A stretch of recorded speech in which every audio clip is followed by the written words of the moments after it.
बिस्मिल्लाहिर्रहमानिर्रहीम। तो आज की इस वीडियो में हम डिस्कस करेंगे लेयर नंबर 9। लेयर नंबर 9 क्या है हमारे है to compute discrete Fourier transform and to verify property.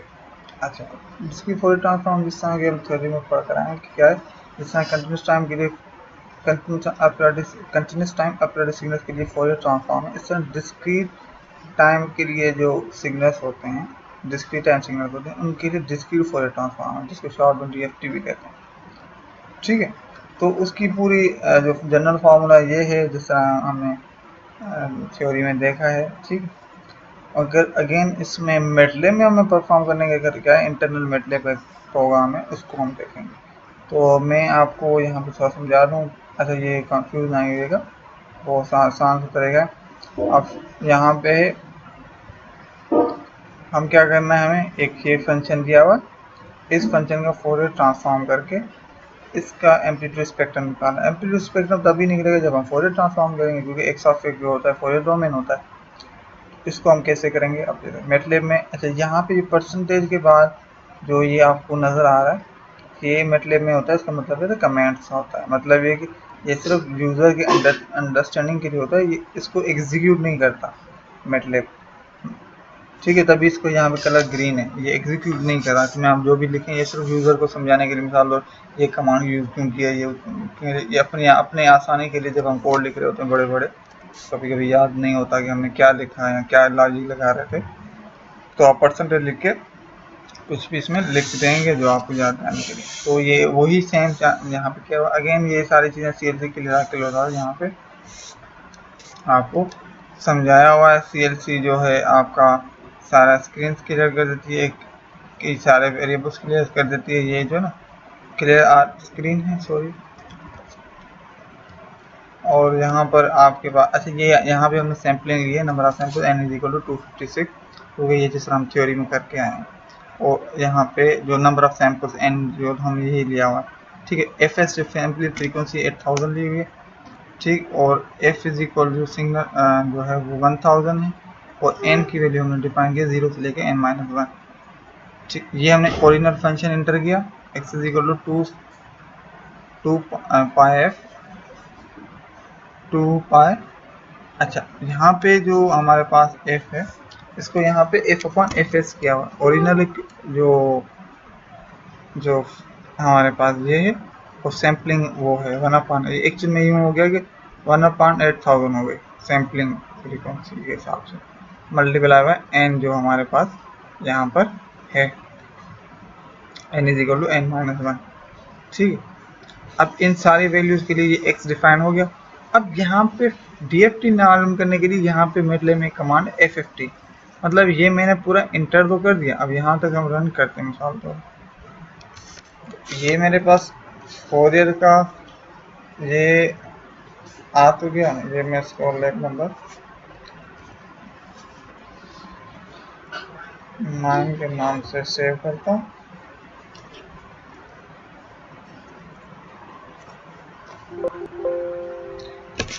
यहाँ पर मेरे पास सारा वो क्या कहते हैं कि आ गया कोड, ये इसको मैं रन किया। अच्छा, ये कॉलन का मतलब होता है सेमी कॉलन का, ये शो करे ना करे। अच्छा, यहाँ में सारी डेटा आ गई।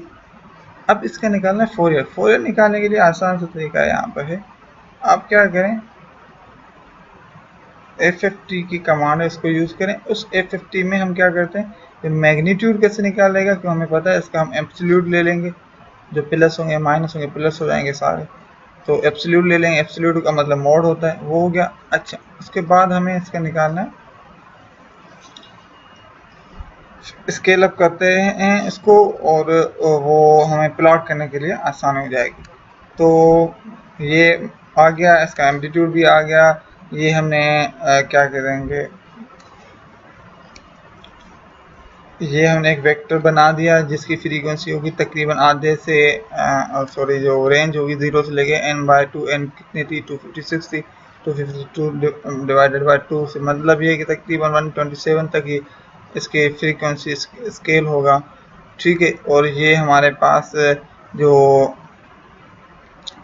ये जो हमने क्या है ना, सैम्पलिंग फ्रीक्वेंसी 8000, और ये fx जो हमारा था, जो हमारे पास कहाँ पे ये जो हमने सैम्पलिंग फ्रीक्वेंसी की हुई है, मतलब है कि ये एक्चुअल में इसमें एफएक्स में वही सारी वैल्यूज आ जाएंगी जो हमने यहाँ पर की हैं, क्योंकि इसमें 127 है, 127 मल्टीप्लाई होंगी 1000 है, मगर 127 भी 1 2 3 4 5 करके हैं और वो डिवाइड बाय हो रही हैं n से। तो ये एक हमारे पास स्केलिंग हो गई उसकी फ्रीक्वेंसी की हर्ट्ज में प्रेजेंट करने के लिए उसको, ठीक है।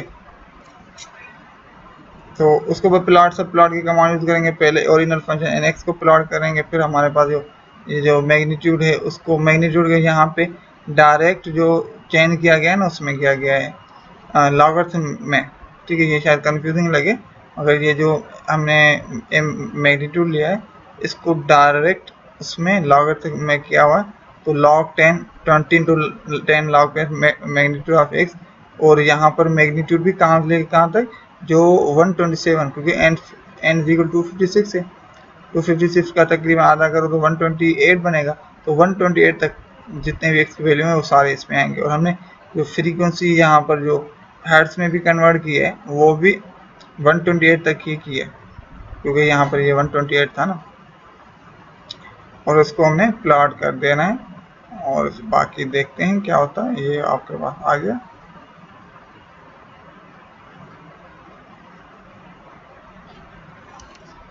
तो मेजर कमांड इसमें जो मेन जो थीम है वो है आप लोगों के लिए इसमें ये एफएफटी, बाकी सारी चीज़ें वही हैं जो हम करते हैं। सीएलसी के लिए वेरिएबल्स को डिफाइन करना, इक्वेशन इंटर करना, इक्वेशन जो इंटर हो गई डिमॉस थ्योरम को ध्यान में रखते हुए इंटर करनी है, ये थोड़ा सा ध्यान में रखिएगा, ठीक है। इसके अलावा मैग्नीट्यूड हमने इसमें से निकाला, फिर मैग्नीट्यूड लॉगरिथम में किया और फिर उस लॉगरिथम को हमने यहाँ पे प्लॉट कर दिया। तो इस लैब से रिलेटेड हमारा जो लैब नंबर 9 था,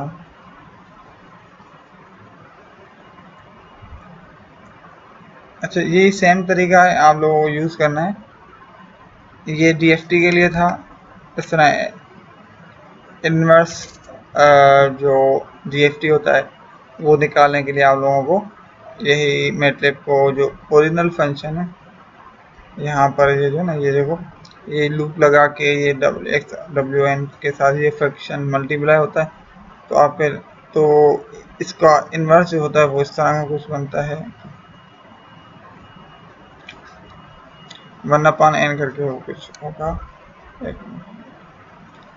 अच्छा यहाँ पे नहीं दिया, आप लोगों को थ्योरी के लेक्चर से देखना और थ्योरी की मदद से आप लोग इसका डिस्क्रीट फॉरियर ट्रांसफॉर्म और इन्वर्स डिस्क्रीट फॉरियर ट्रांसफॉर्म निकालना है।